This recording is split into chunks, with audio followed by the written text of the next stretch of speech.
And we should be live. I'm just gonna give it a minute until I can see that you are indeed here, until I can see the numbers. So we are live from London. Yeah, I can see the numbers. Welcome everyone.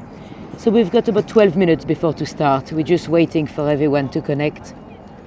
If any of you are watching this on replay in the next few days, you might want to skip the next 12 minutes to go straight into the tour. Let me know in the chat if you can hear me properly and everything. Perfect. Thank you, Tish. And welcome Michelle, Hansensen, and everyone that I did not greet in the chat. Hi Natalie, happy Halloween everyone. So we've got, let me check, yes, exactly 11 minutes before to start.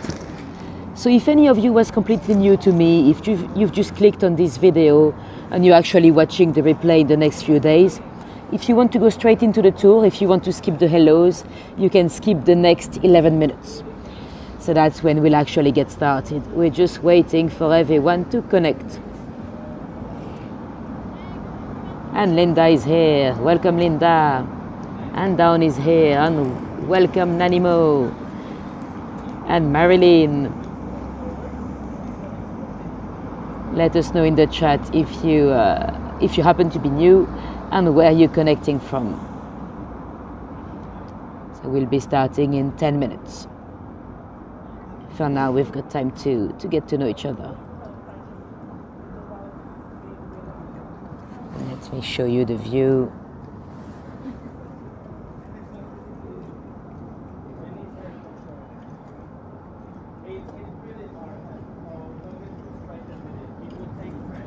So I am on the Victoria Monument in front of Buckingham Palace.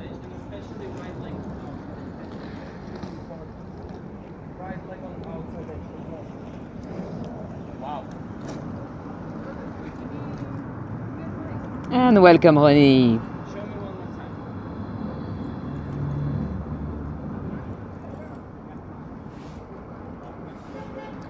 Oh, happy birthday Natalie. And welcome Lani. Marilyn is from Texas. So it's probably beginning of the afternoon for you in Texas. Here in London it's nearly 9 p.m. UK time. Canadian in Norwich. Nice, I like Norwich. I've been a couple of times.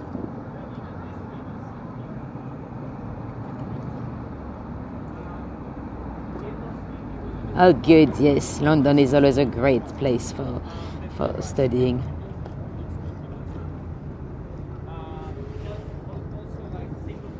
So we've got, let me check, 9 minutes to go. And Lethargy is here, welcome Lethargy.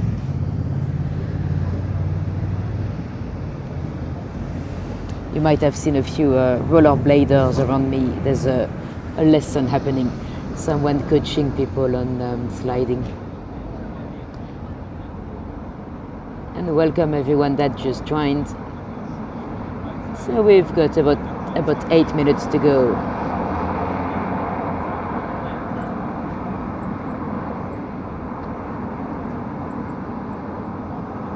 So we are right in front of Buckingham Palace. So tonight it's Halloween, tonight it's the 31st of December. So if you're watching this on replay in the next few days, if it's no longer Halloween night, you're watching a replay. I know sometimes on YouTube it's not quite clear when you're watching a live or a replay. If it's no longer the 31st of December, you're watching the replay in the next few days, or months, or years, who knows. So it is nearly 9 p.m. and it's quite warm. It's not too cold. Hi Mitzi, nice to have you along. So we've got, let me check, 8 minutes. Oh, it's not my birthday, it's the other Natalie, the Natalie in the chat. My birthday is not coming for another 5 months, 6 months, April.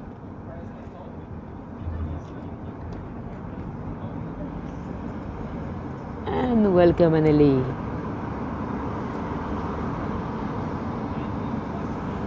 Let me flip this camera around in case you get a bit bored of my face. So the ground is really flat here on the monument. That's why it's good for rollerbladers. Although it's the first time I see any. Aishas. And straight ahead, it is the Mall. The Mall, not to be pronounced the mall, it's the Mall. Although sometimes people say the mall anyway.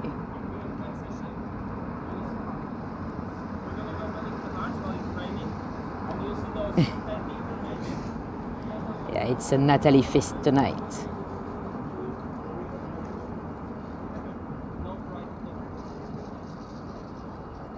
So we've got about, let me see, 6 minutes to go. 6 minutes. If anyone else was completely new to me, let us know in the chat. It's always nice to see a few new names. And again, if any of you are watching the replay in the next few days, feel free to skip the next 6 minutes if you want to go straight into the tour.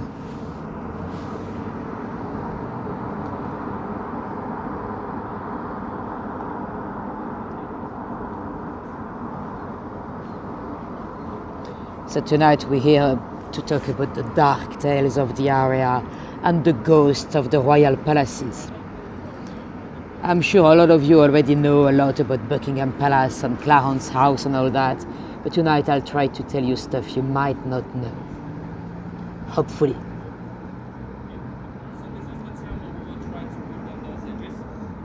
I really like that I will lean all to the left, so this leg is basically free. Then I go even lower, and I prepare my body to be sideways. Oh, thank you, Suzanne. Yes, it's always amazing to have some thumbs up. It helps with the algorithms. So if you enjoy what you see, do give it a little like. It always helps more people discovering those lives. Because YouTube is not great at promoting the lives. The videos get a bit more visibilities, but the live, not so much. Shaz is asking about my live stream that went off. No, I don't know, but I've ordered a new phone. I suspect it could be my phone because I've had some like mini little bugs. So I've bought a new phone. I've got it already, but I've got to wait because you know those phones, they don't have a jack anymore now. So I had to buy a little adapter, and I had to buy the smallest one ever because I already have an adapter. So now I'm gonna have 2 adapters, and if it's too heavy, then the gimbal won't work anymore. So it's coming from China, so it might take a couple of weeks. Yeah, I have deleted a few apps just in case if it was, you know, tech issues. I don't think it was the signal though, because I had been there before many times and I never had any. So I suspect it might be my phone. I kind of hope it's my phone because otherwise I've bought a new phone for nothing. Because this phone is still working. If I didn't stream, I would still work on this phone. But I have noticed a few. You know, sometimes when I have a little bug when the chat disappears, I think it's my phone as well. I think it's the touchscreen that goes funny. So hopefully everything should be sorted in the next few weeks. And it is 5G as well, so it might be a bit better. Although I hear that it's not always the case with streaming on 5G, but we'll see. Try to keep in mind that if you do this, the weight will come to the front. And who did I miss? Welcome anyone that just joined. We've got about 3 minutes. 3 minutes to go.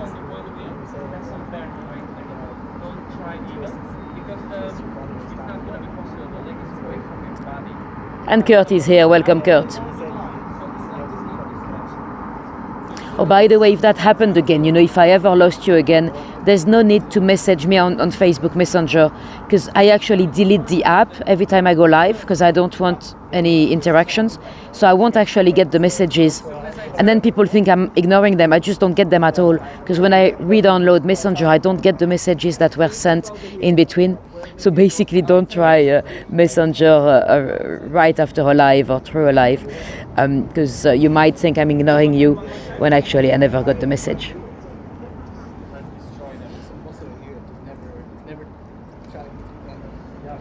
Okay, let me see. 2 minutes to go. It's coming on the slow boat from China. Yeah, well, you know what? I paid £1.25 for it, including the postage. So I don't expect it to come very quickly.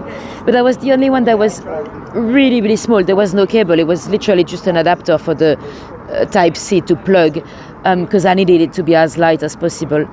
So yeah, slow boat it is. And Abby is here. Welcome, Emma. And Abby is here. Welcome, Abby. And Pisas, welcome.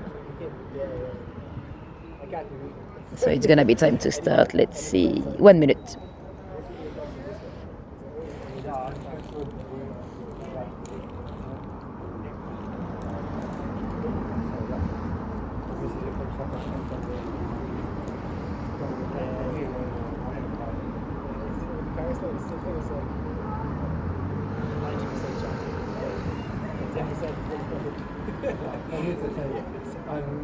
Do you do it on the street?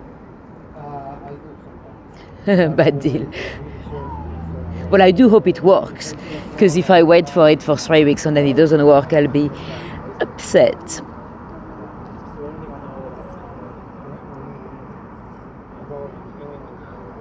Okay, let me see what time it is. Still 1 minute. Let me move around so I won't be in anybody's way.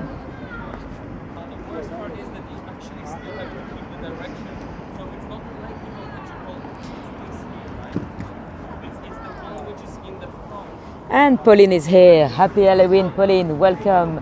And Poppy is here as well. Welcome, my pups. And welcome everyone that just joined. We've got, I think it's probably time to go now. It is officially time to start. So welcome everyone. Welcome to Buckingham Palace. For the ones that don't know me, I'm Natalie, and let's turn this camera around and let me show you where I am. So I'm here on the Victoria Monument in front of Buckingham Palace. So right up here, it is Queen Victoria. Queen Victoria, she's really the monarch that made Buckingham Palace what it is today. It had been in the royal properties portfolio for a while, since George III is the one that bought it from the Duke of Buckingham. But really, it is Queen Victoria that really moved in and made it what it is today.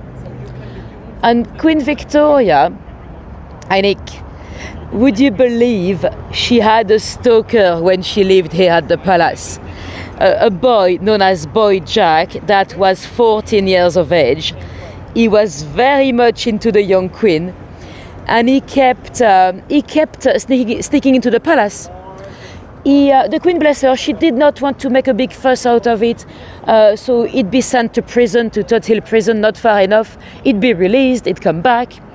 Eventually, though, one day she had enough, because he did, one day he got caught. He had spent a day and a half in the palace. And they knew it was true, because he worked in chimney cleaning, and he had left little black marks all over the walls and the furniture. And eventually one day he got caught inside again. And that time the Queen did have enough. Because he got caught inside, and something looked a bit bulky with his trousers. Not what you'd imagine. So they were like, okay, you strip down. He had stolen some of Queen Victoria's underwear. She had enough. Sorry, I just stepped into a big hole. She had enough. She sent him to Australia, so he wouldn't come back. So yeah, so stalking is not a new phenomenon. It was known as Boy Jack.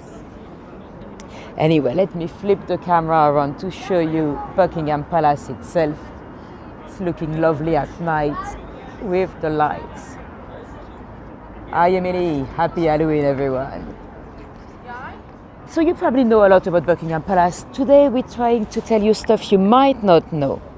What you may or may not know is that Buckingham Palace was probably built on a gay brothel, or at least a gay cruising site. It's really hard to find much evidence, but there's a LGBT historian that do strongly believed that Buckingham Palace was built on the site of Mulberry Garden, and that would have been the gay cruising area at the time. The historian is Norton Richter, his name is. It's really hard to find evidence, because the thing is, at the time they didn't have a term for gay. They would use naughty terms for ladies, like whores or strumpets, and they'll put he in front of it. So they'll say he whore or he strumpet. And you might know the park behind me, St. James's Park, was a bit of a red light district at night, especially under the reign of Charles II. It was full of ladies of the night. And yeah, according to some historians, the site of Mulberry Gardens, so the site of the palace today, was more the gay area. So the present queens might not have been the first queens to frequent the site. It's fine, you are allowed to laugh. I'm allowed to do gay jokes because I'm gay myself. It's not even my joke anyway, I nicked it from a journalist. And the palace itself, it's got two ghosts. What did I say his name wrong? And that's very possible. The palace itself, it is haunted. It's there are two ghosts. One that is not actually a ghost; it's a noise, and the other one, it's the ghost of a monk. The monk is only being seen at Christmas time, on Christmas Day to be precise. To be fair, there's not been any sightings in decades, but there have been quite a few sightings of a monk being spotted, especially on the terrace at the back on Christmas Day. So he's dressed as a medieval monk, with a frock, and he's chained. So he's got a chain at his ankle. We don't know why, but we do know that there was a monastery on the site. Back in the day, St. James's Palace and St. James's Park were the site of a leprosy hospital that was staffed by nuns at the end, but at the beginning it was monks. And we don't know why the monk would have died in a cell. He probably was locked up at the monastery, but the church at the time, they had the secular court, so sometimes they would deal with their monks themselves, they didn't really involve the justice of the men. And on top of that, we don't have any records, because when Henry VIII broke up with the Catholic Church, he confiscated all the land that used to belong to the church, and he then destroyed all the records. So if there was indeed a monk that died in a cell, we don't have any record of it. So that's the ghost number one, the Christmas Day ghost. And there's also a ghostly noise. Every so often, towards a room on the first floor, some people can hear what they believe to be gunshot. Now, there was a gentleman that sadly fired a gun he killed himself in the bedroom upstairs. His name was Major John Gwynn. He was the secretary of Edward VII. He had been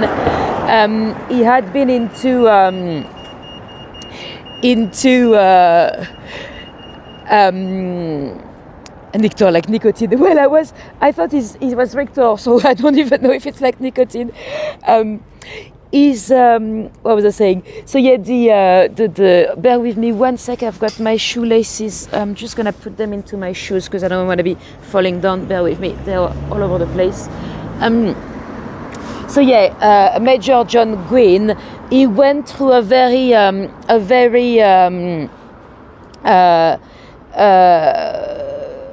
scandalous divorce. You know, at the beginning of the 20th century, the divorcing, you know, a public divorce was always very much of a scandal, and people would judge you. And sadly, John couldn't deal with it, and he basically shot himself in the head upstairs. And it is since that day that people claim that every so often they hear the gunshots again. So those are the two ghosts of the palace. Now the king is not here today. We don't really see much of the flag at this time, but I was here earlier on a private tour, and the flag was definitely not the standard. I don't know where he is. He's back from Australia, I think, but he's probably resting at Highgrove for now. He's not spending much time in Buckingham Palace anyway. He lives at Clarence House, so that's where we're heading to next. There are a few ghosts around here outside. On the other side of the park, so straight ahead, that's St. James's Park, there's allegedly the ghost of a lady with no head. There are some rumors that she might have been murdered by a guard in the 18th century. We don't know if any of that is true, but the ghost has been seen a few times. And in 1972, there was a motorist that went into a lamppost. So he was going to go down for careless driving. And his lawyer came out with the story of the ghost. Well, I'm guessing it's his lawyer. I mean, I don't know. He might have really seen a ghost. Who knows? But yeah, they came up with the story of the ghost that was well documented, because it had been a while that people saw that ghost. So that worked. The magistrate dropped the case because of the ghost. So he said he saw the headless lady and he went straight into the pillar to avoid her. So yeah, we don't really know if there was really a guard that killed the lady, but there was really a lady that killed the guard. 1848 on the other side. So we don't see them from here, but on the other side there you've got the Wellington Barracks. That's where the guards come on stay. Today, you don't have a guard posted in front of the barracks anymore, but you see them going after the changing of the guards and all that. But at the time, you had guards guarding there as well. And one of them was, let's say, was a bit of, today we'll call that a gigolo. You know, you had a lot of ladies that liked men in uniforms. And some of those soldiers would sometimes go out with the ladies expecting gifts. And that's exactly what he was doing. His name was Henry Ducker. And he was seeing a young lady, Annette Myers, that was... she was a servant. I mean, she didn't have enough to send him a lot of gifts. And eventually, because she couldn't buy him gift, he kind of tired of her. And she got extremely jealous of another girl that was supplementing her income with prostitution that could buy him more gifts. She went to buy a gun on Regent Street. She told the gun seller that she wanted a gun to shoot a wild dog that was annoying her. So the gun seller offered to come and kill the brute. So she was a bit embarrassed. She said, "Oh no, don't worry, I live in Hackney, it's a bit far from you. Just sell me the gun." So she bought the gun and she came to the barracks and she shot her lover. She never I mean, she admitted it straight away. She never say she didn't do it. And sadly, she should have been hanged, but she was deprived.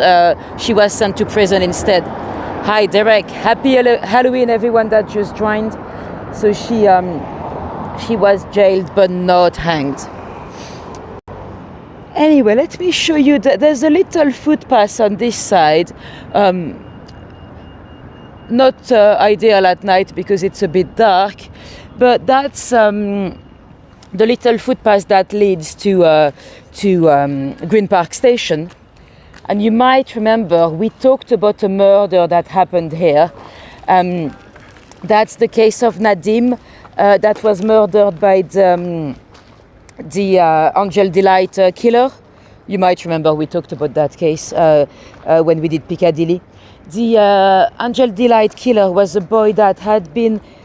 His face was famous because he was on the packaging of the Angel Delight dessert. It's a little powder, you make a dessert at home. And as he grew up, he became a naughty teenager. That night he had been to Soho. Well, they had been out, they had taken cocaine and alcohol, and he'd been to Soho. He had been ripped off by a sex worker because he was a bit drunk. She took his money and ran off with it. And he was so frustrated, him and his mate, that they come down. So this is the little footpath here, the Queen's Walk. They came down here and completely out of the blue, they attacked a young man called Nadim. That was in 2007. Nadim was a young doctor, a very successful doctor, originally from India, but he had a very successful international career. He was part of the Royal College of Surgeons. He was doing research.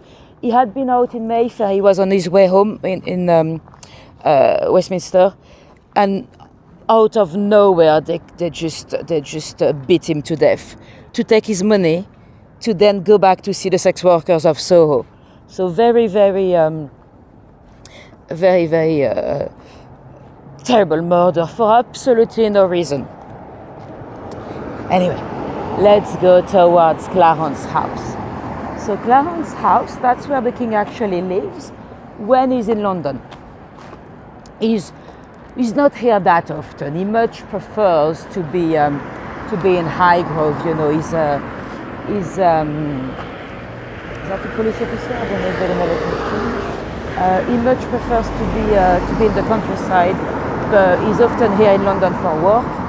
And it looks like someone is coming out. We're gonna stay here a few minutes because I think someone is coming out.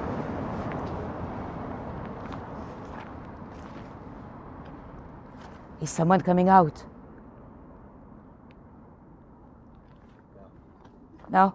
In? Someone coming in? Maybe. Ah, thank you. We're gonna stay here a few minutes, guys, just in case. It's gonna be a bit dark, but so it could be. Well, it could be the Princess Royale, Anne. She often sleeps at St. James's, or of course it could be the King. I think he's back from Australia, or Camilla. So we'll spend a few minutes here just in case. Anyway, there's a ghost at Clarence House as well. Clarence House, it's named Clarence House after the Duke of Clarence, that's the William IV before he became king. And you had a few people that lived in there. The Queen Mother used to live in there until 2002 when she passed away at the age of 102. And then Charles and Camilla moved in, and they've decided not to move into Buckingham Palace. So they still prefer Clarence House. So did the young Queen Elizabeth when she was a princess. She lived in there as well, and apparently she didn't want to go into Buckingham Palace either. Allegedly, I don't know if that's true, but allegedly it's Winston Churchill that told her, "You've got to go." And Clarence House, it is. Oh, Laurie, no, my fox has disappeared. It's been over a year now. Yeah, that's where I had the little fox called Majesty that lived right here by Clarence House. That would have been not last summer, but the summer before. I've not seen him for over a year. He disappeared in September that year. And so yeah, there was a ghost in Clarence House as well. The ghost story came. The ghost story came out in through the Second World War. The Red Cross Society of the foreign thing of the Red Cross Society, they put their office into Clarence House at the time because I'm just checking the cars because I want to see the police escort coming through. So yeah, they became, so the Duke of of co-note that lived in there had died anyway. So the building was gifted to the or used, not gifted, but used by the British Red Cross as an office through the war effort. And there was a little clerk, a young girl that had to work inside. Usually, because she was not married, she had no family, she had to work like many hours a week, like I think 55 hours or something like that. And they tried not to work on a Saturday. They tried to start work a bit early, have shorter breaks and everything, to avoid working on a Saturday. But she didn't manage to do that week. So she was the only one there on site on that Saturday afternoon, and the young girl was working inside when she felt that she felt like she was being observed. She felt like someone was watching her. She felt very uncomfortable, but she had to work, she had to stay. And eventually she just imagined the noises could come from the housekeeper or whoever else could be in the building. And eventually she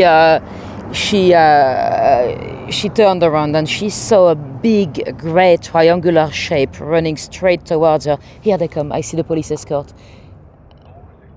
So hopefully I will get a good view.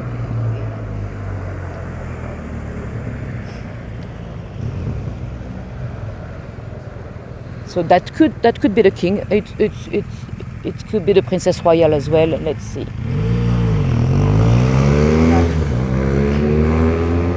Here they come. So it's gonna be a bit dark, but hopefully.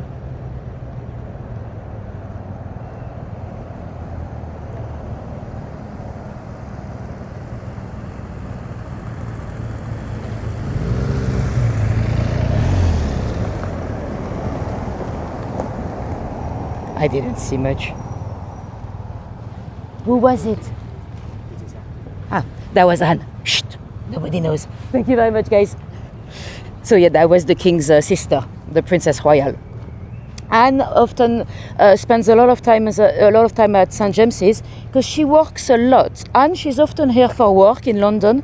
She's the hardest working of the working royals.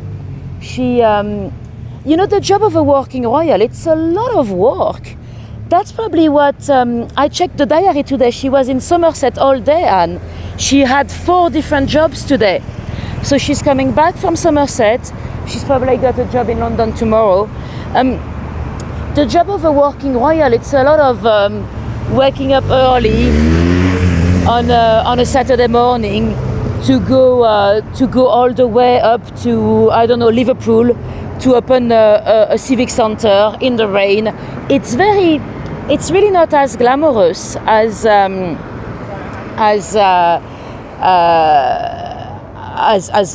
someone like Meghan Markle could have expected. And they don't get paid by the job. They get paid by the taxpayer. They get, I guess it's a monthly allowance or whatever, but they don't get paid by the job. Anne should have been the queen. Well, unfortunately, we can't really change the line of succession, but she definitely is very, very dedicated to the job, like her mother, really. When she had an accident, a riding accident a few months ago, she was back at work very, very soon after. So, very reliable lady. Anyway, let's go and see the front of St. James's Palace. And she would have made an amazing queen, yeah.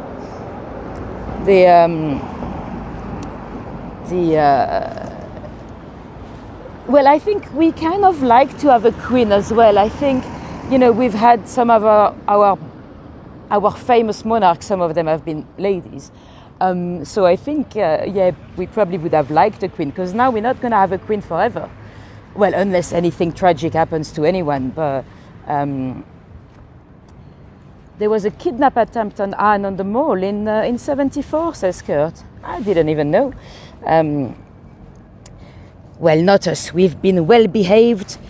I didn't even see much of her. Sometimes I've seen her before. We do usually recognize her because of the hair, but it was a bit too dark, so she would have been in the first car. There was someone at the back, I think, but didn't see much of her.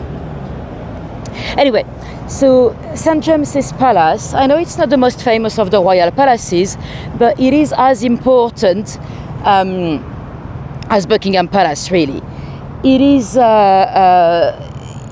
it was the official residence before Buckingham Palace. It was built for Anne Boleyn. I didn't finish the ghost story. Oh yes, thank you, Judd. So basically, the young clerk, she turned around, and she spotted that grey shape that was coming towards her. That was it. She grabbed her jacket, she ran away. She still remembered to close the curtain because, you know, we were in the blackouts. So then it was even scarier in the dark. She ran off, closed the door, left. And she had to go back on the Monday morning. And she told her colleagues, she said, oh, I've seen a ghost. And they were very curious and they asked a lot of questions. And Sonia told them it was a grey shape. And one of her colleagues was like, oh, don't worry, that's the ghost of the Duke of Cornwall. Now, little Sonia Mash, she had spent a lot of time in Russia, so she didn't know who was the Duke of Cornwall. He was the last son of Queen Victoria. He died in 1942 at the age of 91. But we don't really know why he would be haunting the building, because really, he did not die of any violent death or anything, but clearly there would have been some witnesses of paranormal activity before, because the colleague straight away was like, yeah, it's the Duke of Cornwall. You know what, before we go to the palace, let me just show you a little plaque over here. Because then we'll go the other way, because it's a bit dark on this side. So St. James's, it's a Tudor building. It was built for Anne Boleyn. Anne Boleyn, you probably heard of her. She was the second wife of King Henry VIII. Although it is debatable, all the tour guides love to say it was built for Anne Boleyn. According to some historians, they actually believe that it was never built for Anne. It was built for his future son that he expected to have with Anne Boleyn.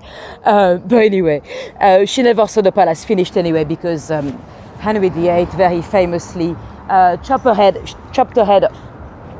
Anyway, let me show you here. There's no light. The light behind me is turned off, so you don't really see much of her. But this is Queen Mary. Queen Mary, that's it. Not Queen Mary the First, because Queen Mary was a queen consort. She was a queen because she had married a king. So that was Queen Elizabeth II's grandmother. There's a little plaque over here because she used to live at Marlborough House behind the wall after the death of her husband. I'll tell you about the death of her husband in a moment, because that's a very interesting death. But for now, let's go and take a look at St. James's. So at St. James's today, we do not have any senior royals living full-time, but Anne, the Princess Royal, she spends a lot of time in there. We used to have the cousins as well, Beatrice and Eugenie. But Beatrice and Eugenie, they have their own jobs on their own income. Because they are not what we call working royals, they have their own income, and they had to pay. They had an apartment in there, but they had to pay $20,000 a year. It's not much. That's $1,600 a month for a 4-bedroom flat in St. James's area. It's not much. And in 2017, their dad Andrew decided to stop paying. So it was then all over the tabloids that the princesses were homelesses in London. I think they're fine. Beatrice, she's got a flat in Portugal anyway.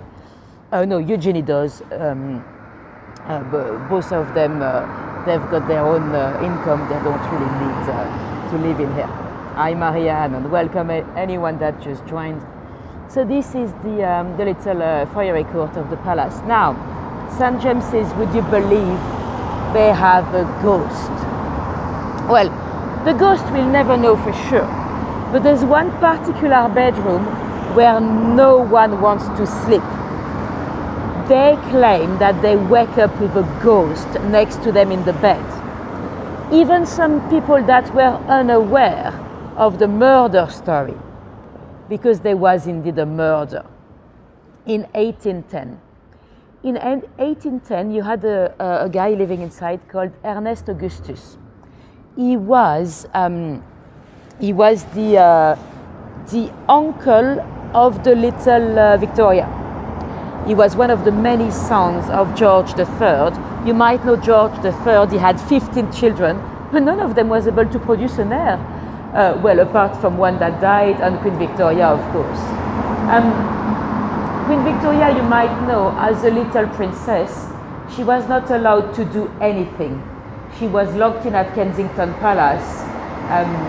She could not even go outside and play in the gardens. She could not even go downstairs alone. Someone had to take her hands in the stairs. Well, that's because they were worried. They didn't want anything to happen to her, but also because they were worried that her uncle might eliminate her. He was this type of man. And he would have been next in line. Ernest Augustus, I'll show you his photo. So he lived in there. And to be fair, in his defense, people were scared of him because he had a big scar on his face that he got fighting the French. It's always the French. And he looked like a villain. They even accused him of having an affair with his little sister Sophia that had an illegitimate pregnancy. Let me move the photo. And one night he went for dinner with the king at Greenwich. He came back and he went straight to bed. That night he woke up, that was about 2 a.m., because of a big blow on his head, like a baseball bat, or more likely the flat side of an axe. The Duke stood up, he faced his attacker. The attacker cut a bit of his leg, not very deep, a tiny little cut, and ran away. The Duke screamed, "Neil, Neil, I am murdered." Neil was the valet. He had two valets, Cornelius Neil and Joseph Sellis. Look, you've got those lovely boot scrapper if you've got dirty shoes. So yeah, Neil, of course, the valet, he ran to assist the Duke. And together, they decided to go and wake up the other valet, Joseph Sellis. When they got to Sellis's bedroom, he was on his bed in a pool of blood. He had been brutally attacked. His throat had been cut very deep, almost to the vertebra. There was a razor on the floor, but his hands were in an awkward position along his body, not looking like someone that just cut his throat. He didn't have any blood on his hands anyway. There was blood everywhere, but not on his hands. There was a quick inquest. They very quickly concluded that the valet had tried to kill the Duke. He did not manage, so he realized he was in big trouble, and he ran back to his bedchambers where he cut his own throat. Now, it is it is possible, but actually it's hardly possible. When you look at the extent of the injuries, you know, if you try to kill someone that's sleeping on his bed and you've got a huge saber, you'd have to be really a terrible killer to miss a few blows and actually hit him on the side a few times. And so they concluded that way anyway. People already at the time accused the Duke. They believed it might have been the other way around. They believed it might have been the Duke that killed his valet and then came back to his bedchamber to fake an attack on himself, because he only had a little blow on his head and a little cut on his leg. Really, not that much. People did accuse him at the time already, but they went on for libel. So you know, you don't want to do that. So we'll never know. Well, the little detail that makes me think it's very probably the Duke that did it, it's that, well, first his other valet, Neil, got rid of him fairly quickly after the murder. Oh, if it is indeed a murder. And also he had another valet 20 years later, Lord's Grave. I think Thomas North's Grave, his full name was. And the other valet, guess how he died? Same. His throat was cut on his bed in a pool of blood. One might argue that the other valet did take his own life, but he might have wanted to accuse the Duke, so he might have done it the same modus operandi. We'll never know. What we do know is that since that day, no one wants to sleep in that bedroom. A lot of people claim that they've had some paranormal experiences, that they woke up with someone in the bed. According to one of my sources, I don't know if it's true, but some say that the day after the murder, they had opened the bedroom for viewers to see the blood-stained ceilings and everything. I don't know if that's true though. If it is true though, there'll be, you know, some people say that Jack the Ripper was the beginning of dark tourism. Well, no, that would be. Anyway, so this is the main entrance. Let me show you the meurtriers.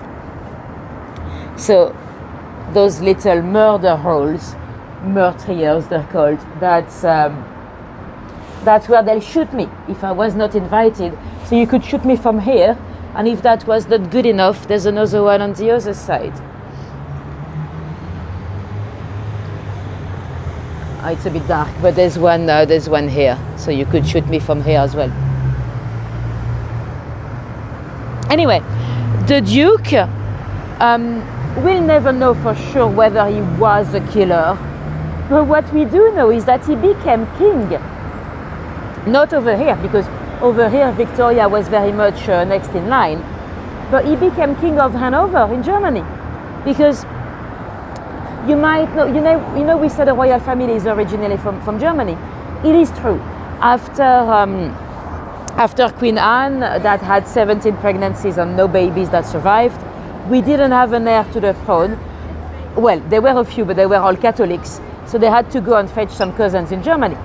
So George the First, Second, Third, William the Fourth, they were actually kings of the both kingdoms, Hanover and Britain. And in Hanover, they couldn't have a lady on the throne. So the next male next in line was the Duke. So he became king of Hanover, and that's how the two kingdoms split, Hanover and Britain. Hanover didn't last long after that, because you had, of course, the unification of Germany and all that. But that's a story for a different day. Thank you. Now, I said I was going to tell you about the death of Queen Mary's husband. So, well, before to tell you about his death, let me tell you a bit about his life. George V, so that's Queen Elizabeth's granddad, he is often described as a dull king. To be honest, I don't think he was dull, but he was a family man, as opposed to his dad, Edward VII, that was a very flamboyant monarch with all his mistresses and all that. Let me show you a photo of George V. So this is George with a little girl that you may recognize. He's the one that called her Lilibeth, because she called him Grandpa England, and she couldn't quite pronounce Lilibet when she was little, so he called her Lilibeth. And so he was, first he was not meant to be king. He had a brother, Prince Eddie. You might remember Prince Eddie, we mentioned Eddie in some of my tours. He's also known as Prince Victor Albert, because when they basically choose their names. He's the one that is somehow a Jack the Ripper suspect. I don't believe he was a good suspect at all, but they've linked him to, he was a naughty boy. He had a lot of connections with sex workers, a lot of girlfriends. potentially even visited a gay brothel. So Eddie was the next in line. Eddie was meant to be king, and I'm just trying to cross. There we go. So Eddie would have been the next king, but he died. He died fairly early in life in an influenza epidemic in I think it's 1892 that he passed. So then George, the spare, George the Fifth, became next in line. He did not want to. I mean, it's not like something he was dreaming about at all. But eventually he was a great king. Yes, he was a family man. Yes, he was quiet. But that's exactly what the monarchy needed at the time. Because at the beginning of the 20th century, monarchies were crumbling anywhere else in Europe. Well, at least in Hanover, at least in Russia. So having a quiet king that would behave, that stopped alcohol at the palace through the war, for example, on all that, that's exactly what we needed, you know. And he's also the one that changed the name of the royal family from Saxe-Coburg-Gotha to Windsor. Today, if the royal family was going to change their names, you'd have countless committees and stuff. At the time, you know, they were looking at their favorite palace and they were like, yeah, Windsor, why not? That's where Nell Gwyn used to live, by the way, across the street. Yeah, he was a family man. And he had been close to dying a few times already. All those generations of kings, they died of smoking-related diseases. He caught bronchitis at the age of 70, and to be honest, he probably would have died. But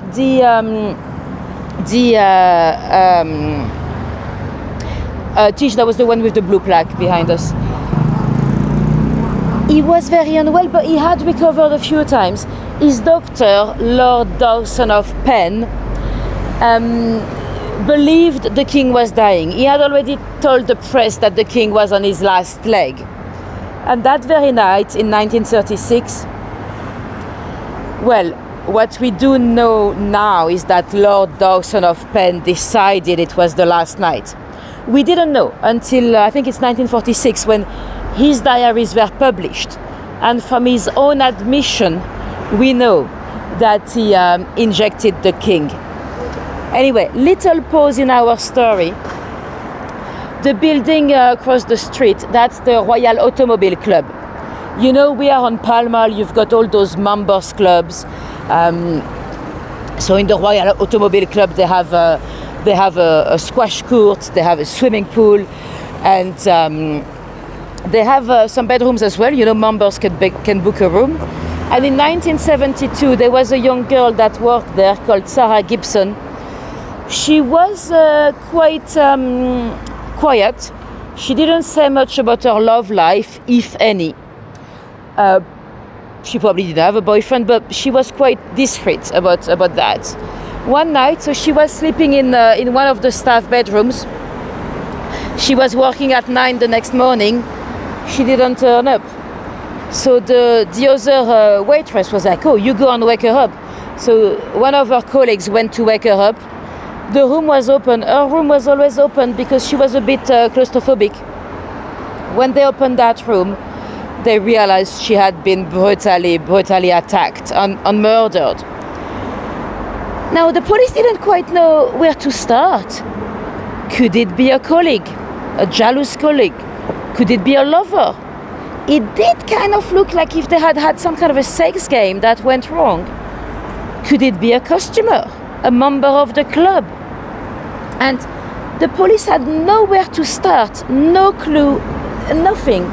And eventually they found out it was a homeless man that managed to get in through the back. He was actually trying to get in to steal some food, and then he saw the opportunity of getting into our bedroom, and horrible case. He basically, TORT, I'm not going to say the full term because it's not a term that YouTube likes, but you know what I mean. He basically her for 4 hours. So yeah, horrible murder as well. Anyway, back to Lord Dawson of Penn. The king is very unwell. At 11 p.m., he called the king's wife to tell her to call the newspaper to wait for midnight for the announcement of the death of the king. So the Times newspaper waited, and at 11 p.m. He decided to give Nurse Catherine Black was there, 2 injections. 1 fatal injection of morphia and 1 fatal injection of cocaine. The nurse did the first injection, and then the king apparently looked at the nurse and he said, "God damn you."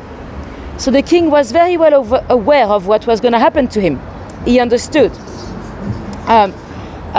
You know, we have this lovely little story that the king talked to his doctor or to his secretary or whatever, and he said, "How is the empire?" And the secretary said, "Oh, the empire is fine, sir, it's fine. And you are fine as well. Soon you'll be recuperating at Bognor." Bognor is Bognor Regis. We've been there together a few months ago when the weather was not ideal. And allegedly the king replied, "Bugger Bognor." And that would have been his last words. He probably did say that, but that was not his last words. His last words were with Nurse Black when he said, "God damn you." So then Dawson prepared the second syringe of cocaine. He told the nurse to do it. She was very well aware of the consequences. She said no. So the doctor injected him himself. That killed the king. He died before midnight, and the news of his passing was all over the tabloids the next day, and the Times newspaper. In his own diaries, he claimed, so by his own admission, he says that he's killed the king, but he claims that it's because he wanted the death to be announced in the morning newspaper. The Times had a much better reputation than the afternoon publications, for example. And he also claimed that the family did not want to unnecessarily prolong the life of the king. Who does he mean by the family? Why did he write it down in his diary? Maybe was he scared that Nurse Black would eventually tell someone, so then having it down in his diary would give him some kind of an excuse. Now, you might want to call it euthanasia. Personally, I would not, because the king was conscious. He was very unwell, but he was not suffering, and he was perfectly capable of taking decisions for himself. So I would call it murder. Why did Dawson do that? We don't really know. Well, I suppose if you are a serial killer, killing a monarch, committing regicide, it's probably the best, the most exciting killing you can do. Some say that he might, because he was a man of reputation, he had said that the king was gonna die. Oh, thank you ever so much, Linda. That's much appreciated. So if he said the king would die and he didn't die, then his reputation would be tarnished. So maybe. Now, if you know that you have in the royal family some doctor that likes to play God, you can start putting into consideration a lot of the other deaths that occurred in the royal family at that time. The king had a sister, Victoria. She got unwell. She had a treatment or an operation from Dawson of Penn. She had an injection. She died. The king had another sister, Maud. She was Queen of Norway. She had married the King of Norway. She was then Queen in Norway. She came to visit London. She was in perfect health when she arrived. She felt unwell in London. She had an operation from Dawson. and then an injection, she died. Lord Dawson of Penn, we've got Florence Nightingale, by the way, over here. Lord Dawson of Penn had injected her, and he then sent a letter to the King of Norway saying, "Oh, it's probably best because at least it was in the morning newspaper." So you know, you could even, this is a bit far-fetched, but the you know, George V, he had well, usually we talk about only 5 of his children, but he actually had 6. He had a young boy that was disabled. This is the IOD, by the way, the Institute of Directors, another members club. You have to be a director, a CEO to apply, I guess. I've been inside. I'm not. Halloween costumes. I've been inside myself. I was doing. We were doing some filming. I was an extra in a spy show on Apple TV not so long ago. So I got to go inside. They had rented it for the film crew. Anyway, back to Dawson of Penn. Tish, I don't know if the diaries have been fully published. That part has been published, but I don't know if everything else was published.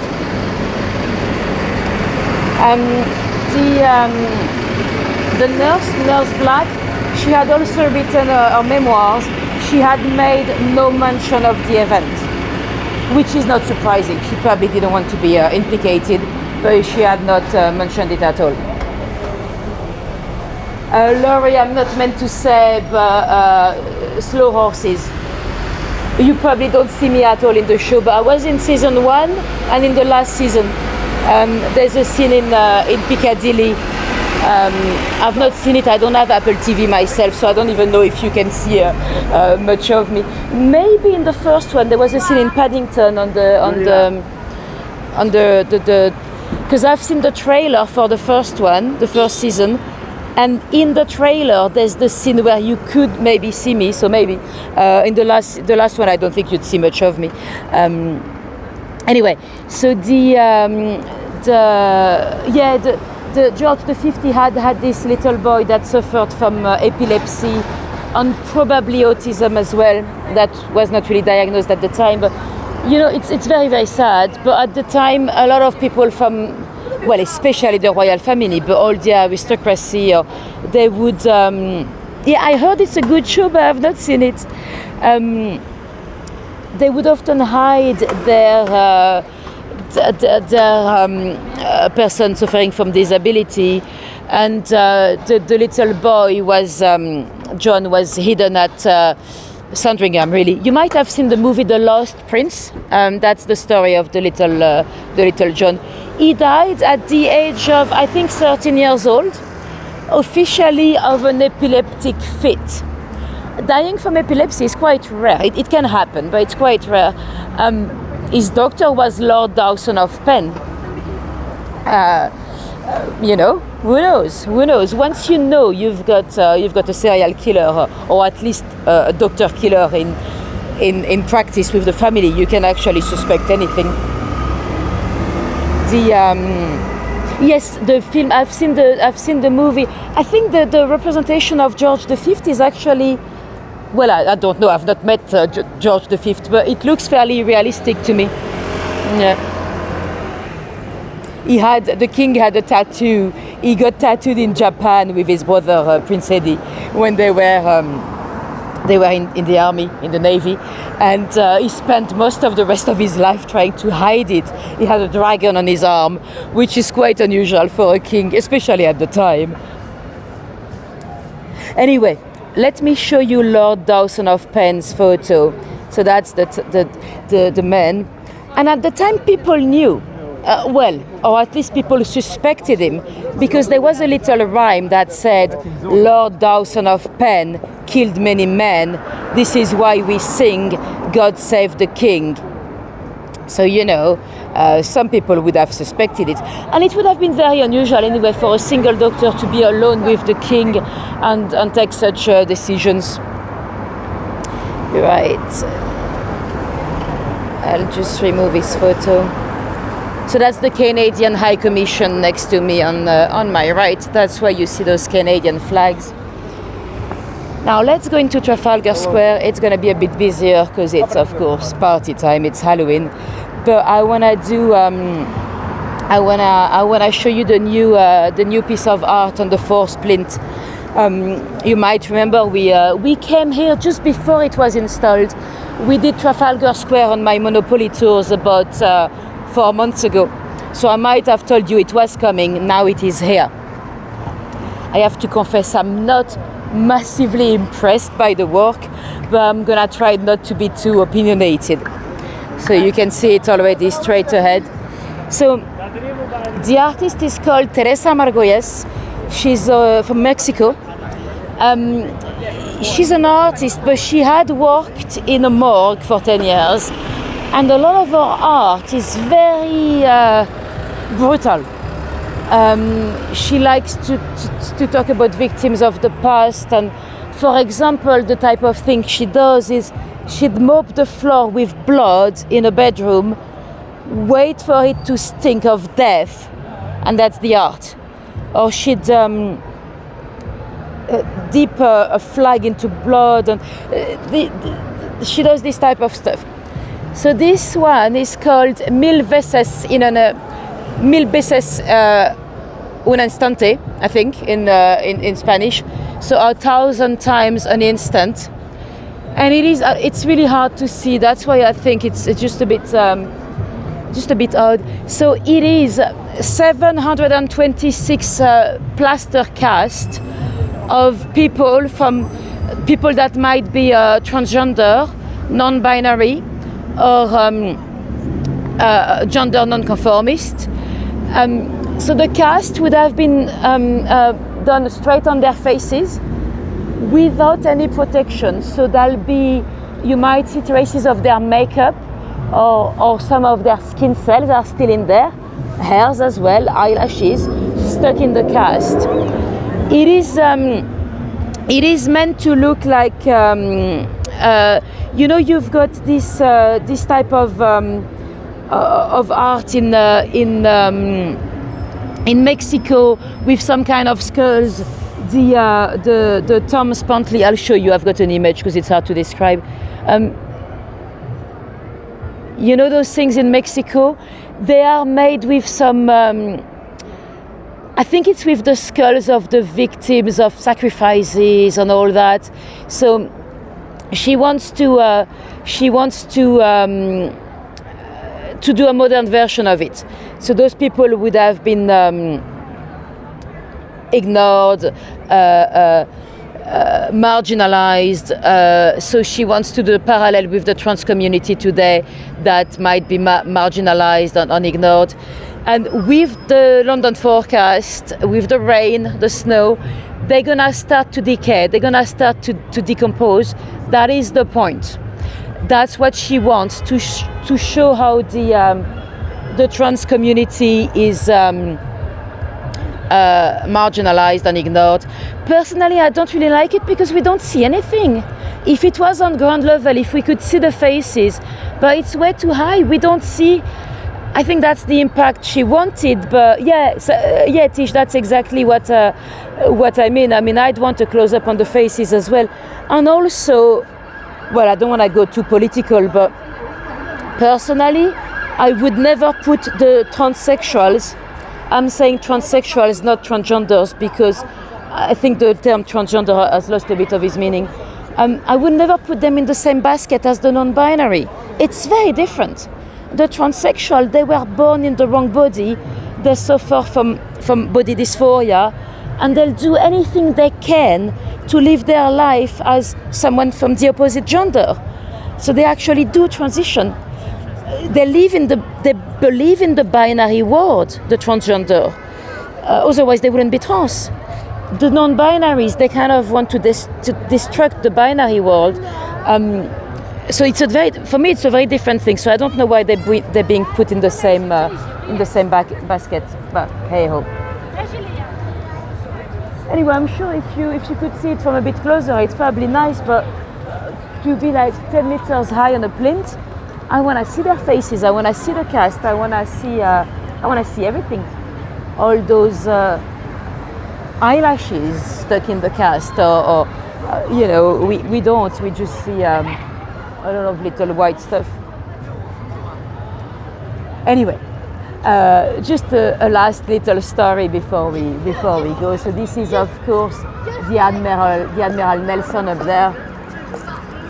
Nelson, when he died at the Battle of Trafalgar, he at the time, we didn't really have the capacity to bring back the bodies. We didn't know how to preserve them for that long. Allegedly, it's probably massively exaggerated. It's a bit of an urban myth. Allegedly,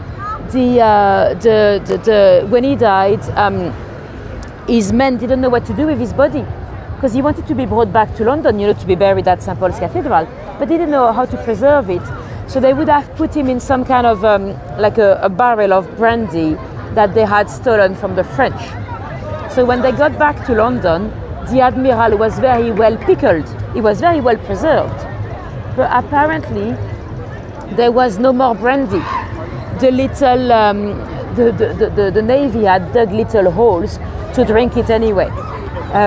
So that's why we had an expression, no one really says it anymore, but to tap the Admiral is to go for a drink or to go for a shot. And the main story, it is brandy. Some people say it was rum because it's more patriotic, but the official version, it's brandy. Anyway, the beautiful little building, that's the National Gallery.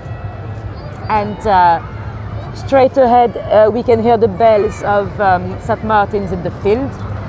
That's where Nell Gwyn is buried, the Charles II mistress. And their graveyards, they had two because they had a second graveyard a bit further. They were massively targeted by the body snatchers, because we had two illegal schools of medicine around here. The Benjamin Franklin House, as well as another one by where the Odeon stands today on Leicester Square. So some of the bodies were stolen for the anatomist. There's a Tapping the Admiral pub next to Kentish Town, says Kurt. I've never been. I think you told me last time, but I've never been. Anyway, let's cross over just so you can see the little crossing sign. Straight ahead, the king on his horse, that's Charles I. So that's the king that was very famously beheaded, 1649. Charles I, he had annoyed Parliament, he had dismissed them, and we had a civil war between the parliamentarians and the royalists. They accused the king of treason. No one actually believed it was going to happen, but it did. He was beheaded just a bit further down, so this is Whitehall. He was beheaded down there. So ironically, he's now looking towards the spot where he was beheaded. Now you might ask me, if he was beheaded, why do we still have a statue of him? Well, apparently there's a man from East London that was meant to have, when it goes green, we'll look at the little green man. We should have a little surprise. So yeah, apparently when he was beheaded, that man took the statue away. He was meant to melt it. And he did not. He hid it in his back garden.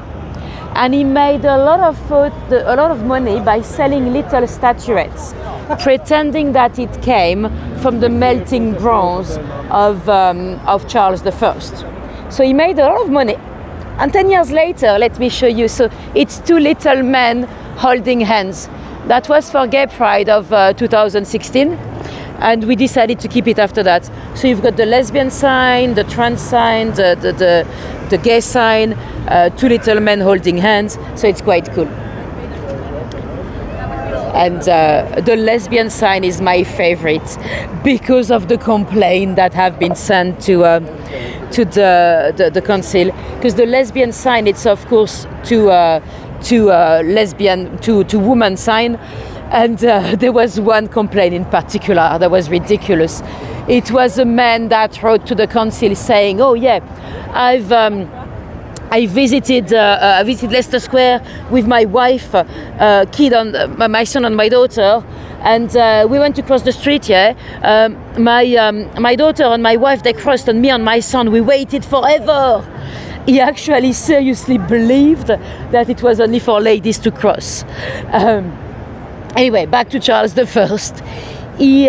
So the statue was taken by that man, and when the king came back, Charles II, so after the restitution of the monarchy, he went back to see the king, and he was like, "Hey, I've got a statue of your dad. Would you like to buy it from me?" The king said, "Yes, sure." So the guy made another fortune by selling the statue. So that's why we still have him today. And he's quite short. He was quite a short man. And right behind the king, that used to be the site of the Charing Cross. So now, if you, let's say if you were in Nottingham and you saw a sign that said London 220 miles, it would be calculated from right here. So it's not, geographically, it's not actually the center of London. Geographically, apparently, the center of London will be Lambeth North, but it is here. So if I go to, if I do a tour, you know, when I do a tour, for example, in Richmond, I'll tell you we are about 14 miles from central London. It would be calculated from right here. So this is the official center of London in terms of distances. You'd like to mention that no case on lesbian for technically around. Oh, I'm not sure what we're talking about, Chris. No case of lesbians for technically around. Well, lesbians they've always been ignored in history, really, because it was not even illegal. Gay sex was illegal, but girls, they pretended it did not exist. Actually, you know what? In Victorian times, they wanted to do a bill against lesbian sex. So you know, when you have a law in London, it goes through the Houses of Commons, then the Lords, and then the monarch has to sign them. And the Lords, they were like, no. They did not want to bring the bill to Queen Victoria because, well, either she didn't believe in lesbianism or they didn't want her to know. It's like if you didn't tell ladies they could do such thing, they might not even think about it, which is ridiculous, really. But yeah, as much as people like Oscar Wilde or stuff could get in trouble for gay sex, lesbians have never had any of this type of legal issues, at least. Oh, okay, Laurie, I'm not the only one. I thought I missed something in the chat. Anyway, guys, that's gonna be the end of the tour. Thank you very much for coming tonight. It's always a pleasure to have you along. Do let me know in the chat if you have any questions about anything before we go. And if you were completely new to me, if you've made it that far into the live, you probably want to give me a subscribe. If you want to make sure you don't miss out on the fun next time, if you subscribe and hit the notification bell, you should get a little notification when I go live. And if you want to see a bit more of me, on Tuesday night, 5th of November, we're gonna go right down there. Oh, thanks ever so much, Pauline. See straight ahead, that's Big Ben in the distance. So we'll go down there on Tuesday because, of course, on 5th of November, Guy Fawkes tried to blow up Parliament. So it's Guy Fawkes night, when really it should be called Catsby's night. So yeah, hopefully I'll see you for that on Tuesday. And the week after, I'm taking you to Turkey. I'm a little bit worried about the signal in Turkey. I was told it's not best, but we'll try anyway.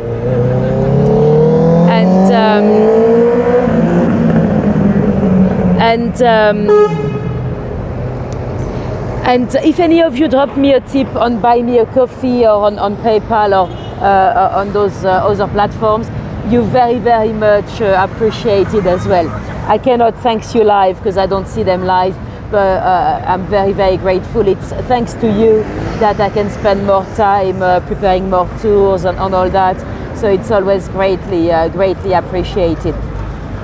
And thanks Poppy, thanks Emma, thanks Dawn, thanks Sarah. Always a pleasure to have you along, and hopefully I'll see a lot of you on Tuesday. If not, I'll see you the week after. I've got quite a few tours already scheduled for November, so I'm taking you to Kingston. I'm taking you to a location connected to Annie Chapman's life as well. So we've got quite a bit to look forward to. Thank you, Pauline. It's great to read it. Anyway, see you later. Have a great Halloween, and see you soon. Bye bye.